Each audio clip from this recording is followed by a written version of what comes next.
صل على النبي المصطفى.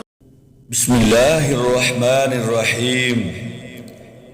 رسول اللہ صلی اللہ علیہ وآلہ وسلم نے فرمایا 7 گناہ ایسے ہیں جو انسان کو تباہ و برباد کر دینے والے ہیں، لہٰذا ان سے بچتے رہو.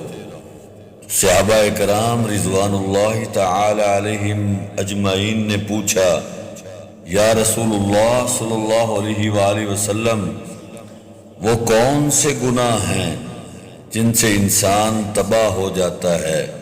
تو آپ صلی اللہ تعالی علیہ وسلم نے ارشاد فرمایا، نمبر 1 شرک کرنا، نمبر 2 جادو کرنا، نمبر 3 کسی کا ناحق قتل کرنا، نمبر 4 سود کھانا، نمبر 5 یتیم کا مال کھانا، نمبر 6 جہاد سے فرار ہو جانا، نمبر 7 پاک دامن عورتوں پر تہمت لگانا.